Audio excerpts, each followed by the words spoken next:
नमस्ते बहनों, प्रजात academy MP में आपका स्वागत है। कैसे हैं आप सब? उम्मीद करते हैं आप सब अच्छी होंगी और लगातार अपनी पढ़ाई कर रही होंगी। आज हम देखेंगे महिला पर्यवेक्षक भर्ती 2025 के लिए जो आपका सीडीपी वाला चैप्टर है, यानी बाल विकास और शिशु देखभाल में जो आपका टॉपिक है सृजनात्मकता बालक, उसके महत्वपूर्ण 30 से 35 सवाल 15 मिनट के अंदर पूरा कवर कर देंगे। इसलिए वीडियो को पूरा देखिए। वीडियो अच्छी लगी लाइक कीजिएगा और शेयर कीजिएगा अपने दोस्तों के साथ भी। चलिए शुरू करते हैं आज के वीडियो को। अगर आप हमारी ई बुक लेना चाहते हैं तो 30 रुपये में अभी ई बुक मिल रही है। 7389117670 नंबर पे मैसेज करके, व्हाट्सएप मैसेज करके आप ई बुक ले सकते हैं सीडीपी और मैनेजमेंट की। चलिए शुरू करते हैं आज की वीडियो को। आज के टॉपिक है सृजनात्मकता बालक, सृजनात्मक बालक। क्वेश्चन नंबर 1, सृजनात्मकता का सबसे महत्वपूर्ण घटक कौन सा माना जाता है? ऑप्शन देखिए, बुद्धि स्तर, मौलिकता, रखने की क्षमता या अनुकरण है। सृजनात्मकता का सबसे महत्वपूर्ण घटक कौन सा माना जाता है? इसका आंसर होगा ऑप्शन बी, मौलिकता।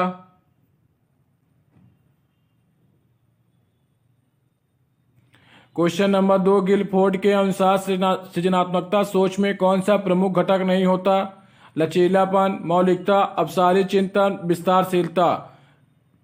गिलफोर्ड के अनुसार सृजनात्मकता सोच में कौन सा प्रमुख घटक नहीं होता? इसका आंसर होगा ऑप्शन सी, अपसारी चिंतन। क्वेश्चन नंबर 3, सृजनात्मकता बालकों की प्रमुख विशेषता क्या होती है? वे केवल पाठ्य पुस्तक की जानकारी पर निर्भर करते हैं। वे नए विचारों और समस्याओं के हल निकालने में रुचि रखते हैं। वे केवल परीक्षा के अंक प्राप्त करने पर ध्यान देते हैं। वे नियमों का अंधाधुनीकरण करते हैं। सृजनात्मकता बालकों की प्रमुख विशेषता क्या होती है? इसका आंसर होगा ऑप्शन बी, वे नए विचारों और समस्याओं के हल निकालने में रुचि रखते हैं, ऑप्शन बी। क्वेश्चन नंबर 4, सृजनात्मकता के विकास में बाधक क्या नहीं है? कठोर अनुशासन, आलोचनात्मक सोच, सामाजिक प्रतिबंध, पारंपरिक शिक्षा पद्धति। सृजनात्मकता के विकास में क्या बाधक नहीं है? इसका आंसर होगा ऑप्शन बी, आलोचनात्मक सोच।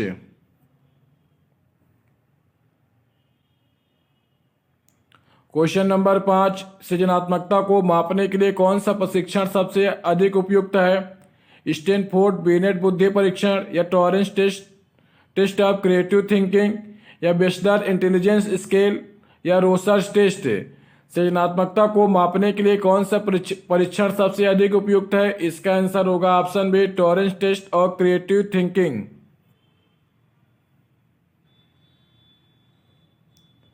क्वेश्चन नंबर 6, सृजनात्मकता बच्चों की सोच किस प्रकार की होती है?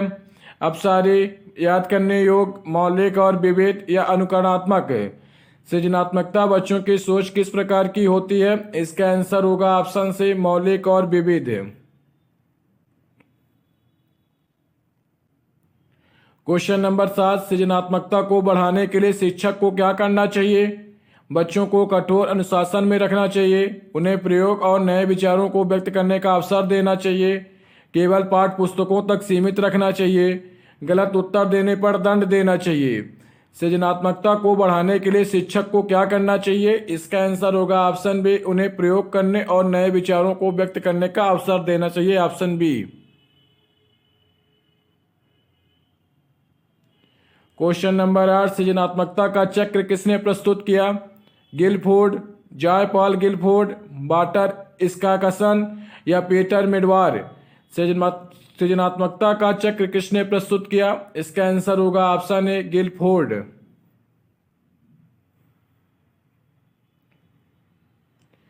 क्वेश्चन नंबर 9, सृजनात्मकता बालकों में आमतौर पर कौन सा गुण अधिक पाया जाता है?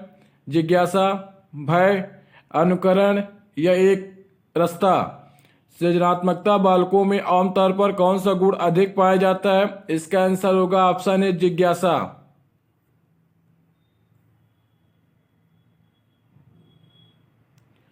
क्वेश्चन नंबर 10, सृजनात्मकता बच्चों की शिक्षा में सबसे अधिक सहायक कौन सा वातावरण होता है?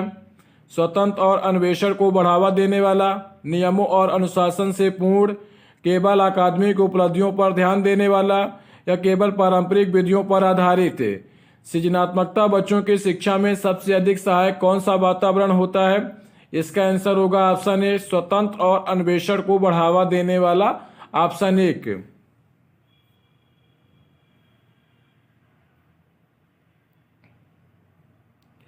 क्वेश्चन नंबर 11, सृजनात्मकता बच्चों की पहचान करने का सबसे अच्छा तरीका कौन सा है? IQ test, divergent thinking test, memory test या ध्यान परीक्षण। सृजनात्मकता बच्चों की पहचान करने का सबसे अच्छा तरीका कौन सा है? इसका आंसर होगा option B divergent thinking test. Question number 12, सृजनात्मकता को बढ़ाने का सबसे अच्छा तरीका क्या है? बच्चों को नए और चुनौतीपूर्ण कार्य देना, उन्हें नियमों में बांधना, केवल पाठ्य पुस्तकों से शिक्षा देना, उनके विचारों को अनदेखा करना। सृजनात्मकता को बढ़ाने का सबसे अच्छा तरीका क्या है? इसका आंसर होगा बच्चों को नए और चुनौतीपूर्ण कार्य देना, ऑप्शन 1।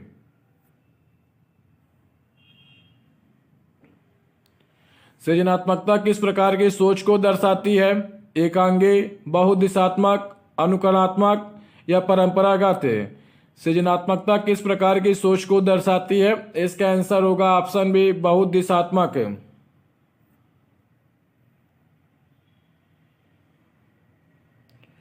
क्वेश्चन नंबर 14, निम्नलिखित में से कौन सा सृजनात्मकता के विकास में सहायक नहीं है? नए अनुभव प्राप्त करना, कल्पना शक्ति को बढ़ावा देना, केवल अनुशासन पर जोर देना, स्वतंत्र सोच को बढ़ावा देना। निम्नलिखित में से कौन सा सृजनात्मकता के विकास में सहायक नहीं है? इसका आंसर होगा ऑप्शन सी केवल अनुशासन पर जोर देना, ऑप्शन सी। क्वेश्चन नंबर 15, सृजनात्मकता के अध्ययन में सबसे ज्यादा योगदान देने वाले मनोवैज्ञानिक कौन है? गिलफोर्ड और टॉरेंस, स्किनर और प्याजे, फायड और जुंग, पाउलो और थॉर्नडाइक। सृजनात्मकता के अध्ययन में सबसे ज्यादा योगदान देने वाले मनोवैज्ञानिक कौन है? इनका आंसर होगा ऑप्शन ए गिलफोर्ड और टॉरेंस।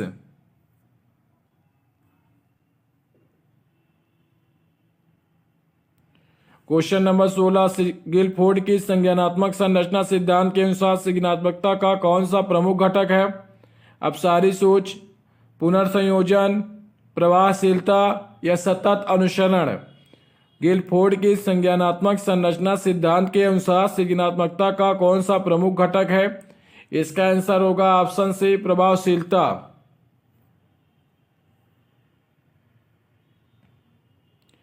क्वेश्चन नंबर 17, सृजनात्मकता और बुद्धि में क्या संबंध है? दोनों एक समान होते हैं। उच्च बुद्धि का अर्थ है उच्च सृजनात्मकता का होता है। क्वेश्चन ऑप्शन सी सृजनात्मकता और बुद्धि स्वतंत्र रूप से विकसित हो सकते हैं। बुद्धि का सृजनात्मकता पर कोई प्रभाव नहीं होता।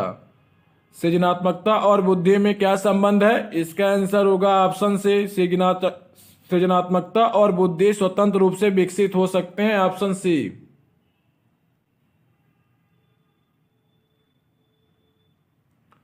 क्वेश्चन नंबर 18, निम्नलिखित में से कौन सा सृजनात्मकता को प्रभावित करने वाला बाहरी कारक है? आनुवंशिकता, शारीरिक संरचना, सामाजिक और सांस्कृतिक वातावरण, तंत्रिका तंत्र की संरचना। निम्नलिखित में से कौन सा सृजनात्मकता को प्रभावित करने वाला बाहरी कारक है? इसका आंसर होगा ऑप्शन सी सामाजिक और सांस्कृतिक वातावरण।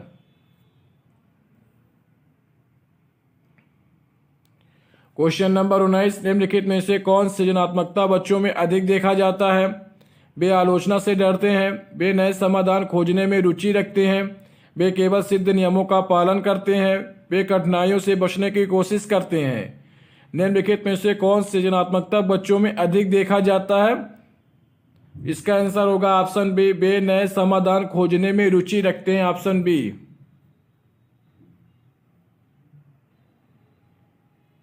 निम्नलिखित में से कौन सृजनात्मकता बच्चों में अधिक देखा जाता है? इसका आंसर होगा वे नए समाधान खोजने में रुचि रखते हैं, ऑप्शन बी।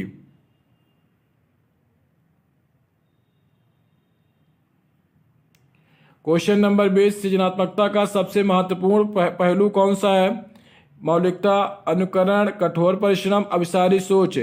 सृजनात्मकता का सबसे महत्वपूर्ण पहलू कौन सा है? इसका आंसर होगा ऑप्शन ए मौलिकता।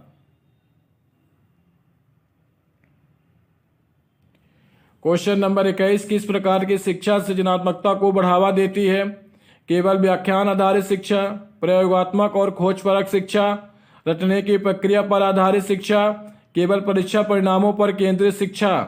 किस प्रकार की शिक्षा सृजनात्मकता को बढ़ावा देती है? इसका आंसर होगा ऑप्शन बी, प्रयोगात्मक और खोजपरक शिक्षा, ऑप्शन बी।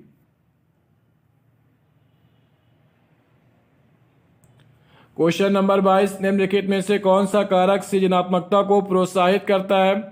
इसका आंसर होगा स्वतंत्रता और अन्वेषण की अनुमति देना, सीमित सोच और नियमों का पालन कराना, केवल अंकों पर ध्यान केंद्रित करना, कठोर अनुशासन लागू करना। निम्नलिखित में से कौन सा कारक सृजनात्मकता को प्रोत्साहित करता है? इसका आंसर होगा ऑप्शन ए, स्वतंत्रता और अन्वेषण की अनुमति देना।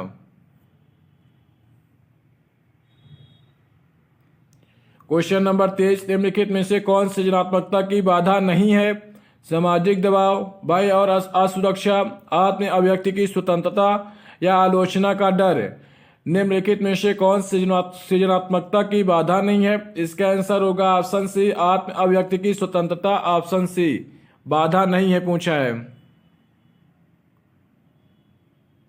क्वेश्चन नंबर 24, सृजनात्मकता बालकों में कौन सा गुण विशेष रूप से पाया जाता है? जिज्ञासा और कल्पनाशीलता, अनुशासनहीनता, केवल अन्य बच्चों का अनुसरण करना, समानता की ओर झुकाव। सृजनात्मकता बालकों में कौन से गुण विशेष रूप से पाए जाते हैं? इसका आंसर होगा जिज्ञासा और कल्पनाशीलता।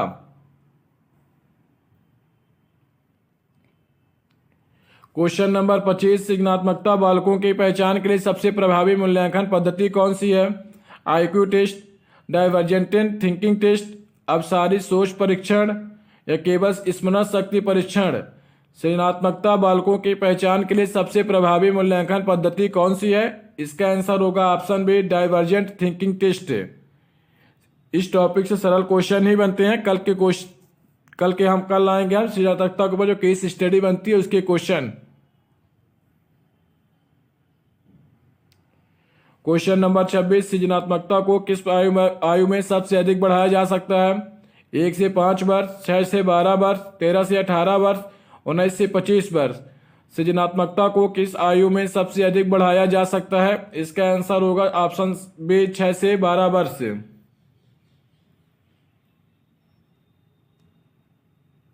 क्वेश्चन नंबर 27, सृजनात्मकता बच्चे आमतौर पर कौन सी विशेषता नहीं दिखाते? लचीला सोचने की क्षमता, मौलिक विचार उत्पन्न करना, सख्त नियमों का आधुनिकीकरण या जिज्ञासु होना। सृजनात्मक बच्चे आमतौर पर कौन सी विशेषता नहीं दिखाते? इसका आंसर होगा ऑप्शन से, सख्त नियमों का आधुनिकीकरण। क्वेश्चन नंबर 28, सृजनात्मकता का अभिप्रेरण सिद्धांत किसने दिया? मैस्लो, पियाजे, गार्डनर या स्किनर। सृजनात्मकता का अभिप्रेरणा सिद्धांत किसने दिया? इसका आंसर होगा ऑप्शन ए, मैस्लो।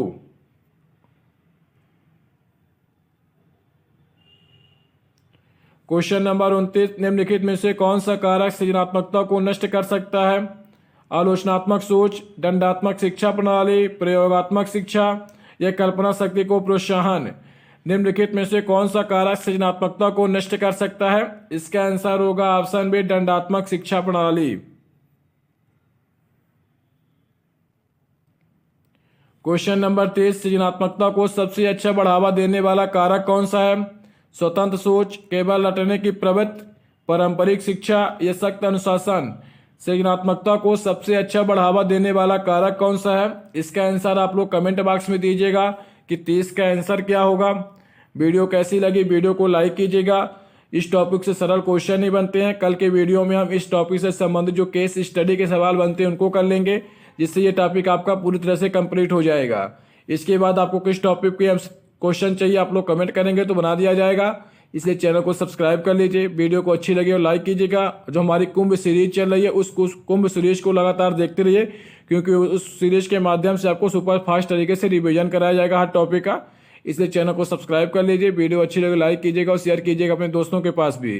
अगर आप ई बुक लेना चाहते हैं तो 7389117670 नंबर पर संपर्क करके ई बुक ले सकते हैं। चलिए मिलते हैं अगले वीडियो में, धन्यवाद।